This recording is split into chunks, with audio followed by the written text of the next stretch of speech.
Olá, tudo bem? Eu gravei um vídeo inicial a respeito dos bloqueios mentais e dando continuidade, são vários vídeos a respeito do bloqueio mentais, porque se eu fosse falar detalhadamente, nós teríamos assunto aqui para mais de 2, 3 horas falar só sobre bloqueios mentais. Mas vamos pegar alguns pontos para que nós possamos, um futuro bem próximo, de repente, colocar algo aí para que nós possamos desenvolver mais esse tema de uma maneira mais abrangente, de uma maneira mais explicativa, que nós possamos assim e poder entender que tudo contribui para o crescimento do ser humano. Mas agora nós vamos falar um pouco sobre o alerta a respeito dos bloqueios mentais, que é muito interessante. Mas porque os bloqueios, eles neutralizam as pessoas, eles paralisam as pessoas, criam uma capa, uma falsa capa de proteção na mente do ser humano, obstruindo a sua vida como um todo, a comunicação do nosso subconsciente. Porque é lá no subconsciente que está armazenado todas as informações que regem a nossa vida. Não cabe falar agora, mas o ser humano ele é composto, a mente dele, em duas partes. Vamos resumir só em duas partes. Existem três, mas vamos falar só em duas. A mente consciente e a mente subconsciente. A mente consciente ela abrange apenas 5%. 95% é subconsciente. E é no subconsciente que as coisas são armazenadas. Os programinhas vão sendo armazenados no subconsciente desde a sua infância. Por isso que é difícil você fazer algo diferente daquilo que já estava acostumado a fazer. Quando se apresenta algo novo, algo diferente, logo cria um mecanismo de defesa para que você não cresça, você não evolua, porque não pode pensar diferente. Tem que pensar igual aquilo que está lá armazenado, é aquele programa que está instalado, é aquele softwarezinho que está lá que não vai deixar você pensar de maneira diferente. E como reprogramá-los isso? Tá? Aí vem as perguntas, eu vou citar algumas perguntas aqui, que eu até preparei algumas perguntas interessantes de mentes bloqueadas. Você acha que foi criado para viver no sofrimento?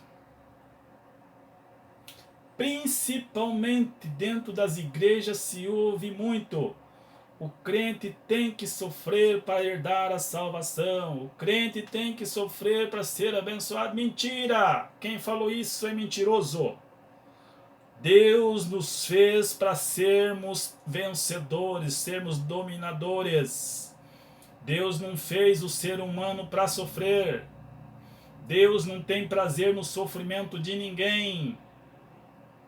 Quem prega isso é mentiroso. E se alguém provar ao contrário, vem aqui para nós conversar pessoalmente. Nós não fomos feitos para sofrer. Se nós fomos feitos à imagem e semelhança de Deus, Deus não quer sofrer através de nós.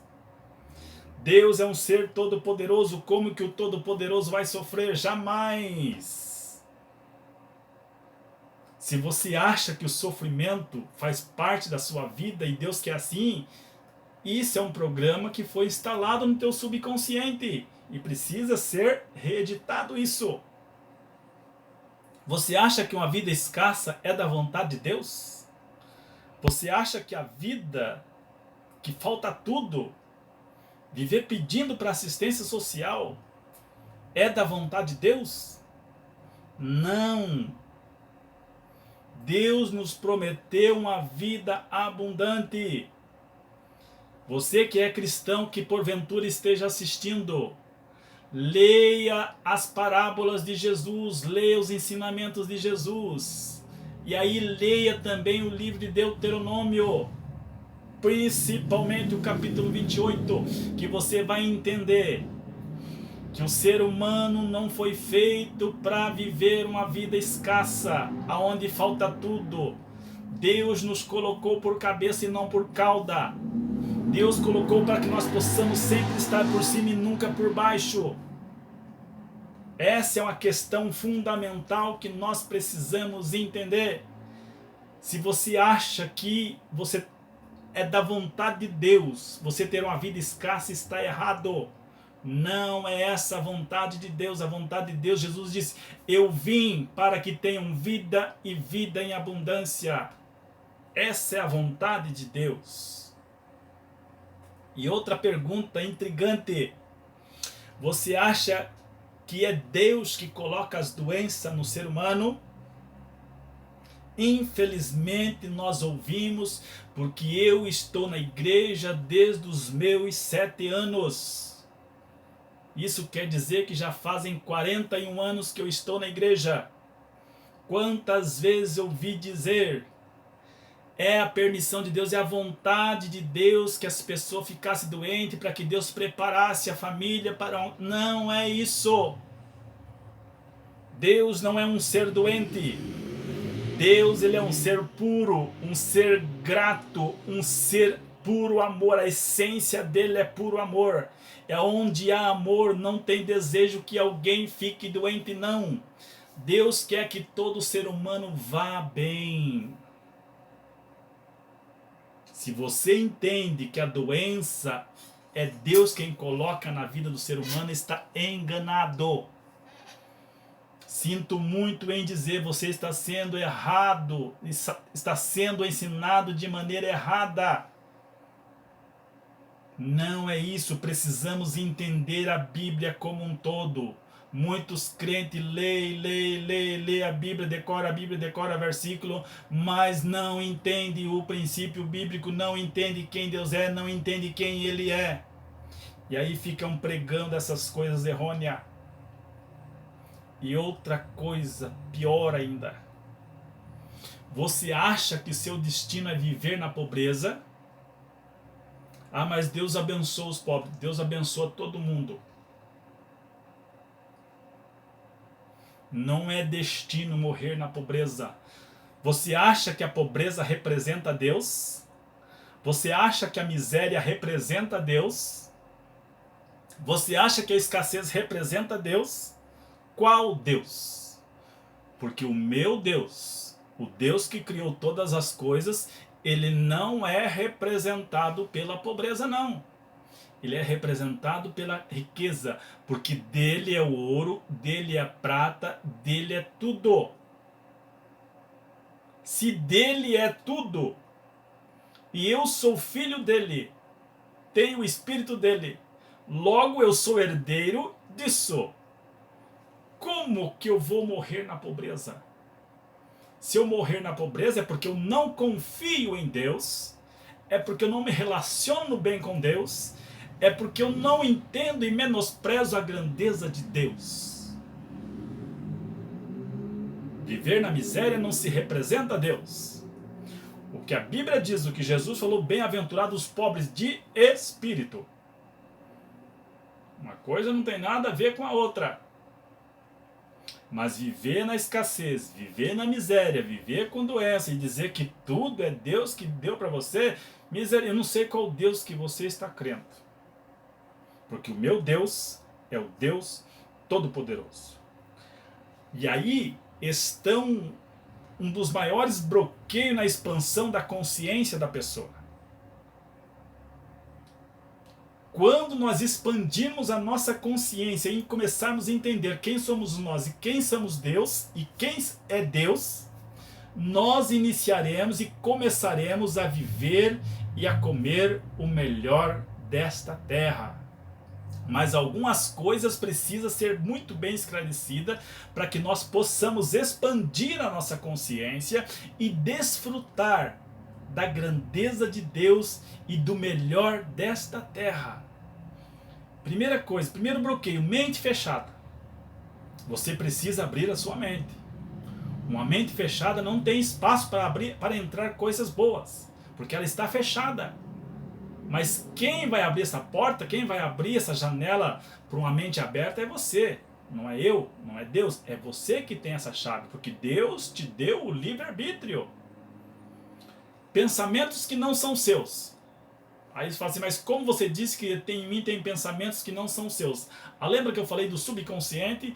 Coisas que são armazenadas no seu subconsciente, coisas que alguém falou, que alguém ditou como regra, como norma, como dogma, como crença, estão lá, eles não são seus.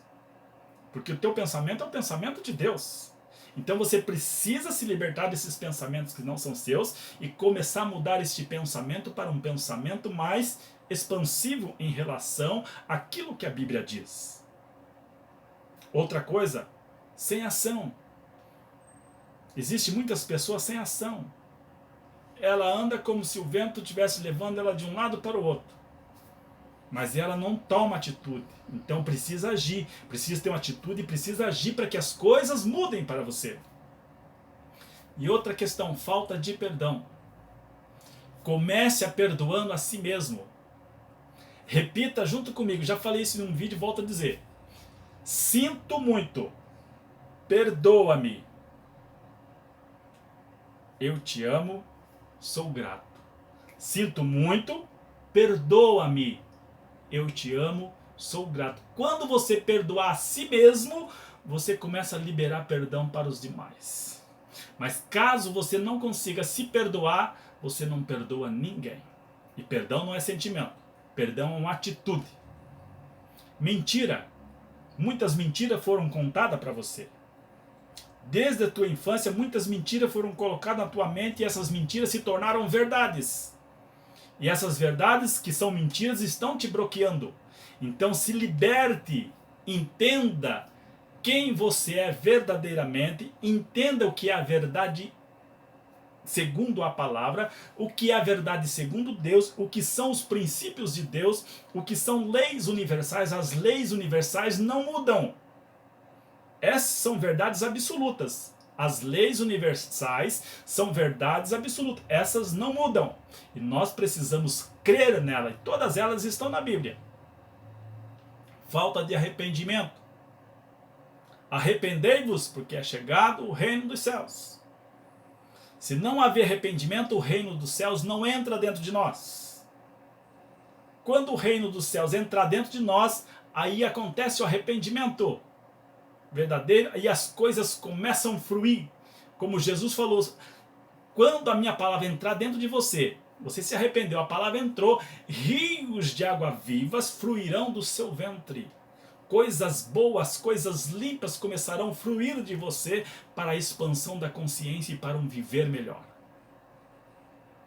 Ressentimento é outra coisa que bloqueia. Auto se valorize.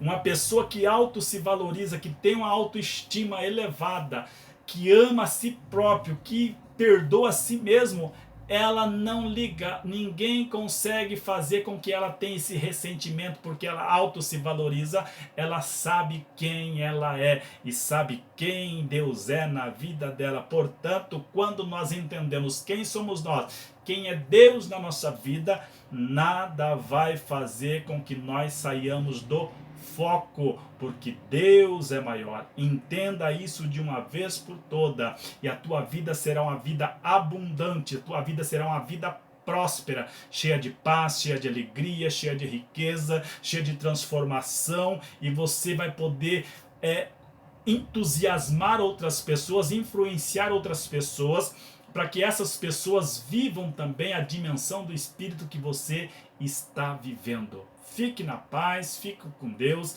e aprenda, evolua, cresça, expanda sua consciência cada vez mais, porque Deus está pronto a te abençoar.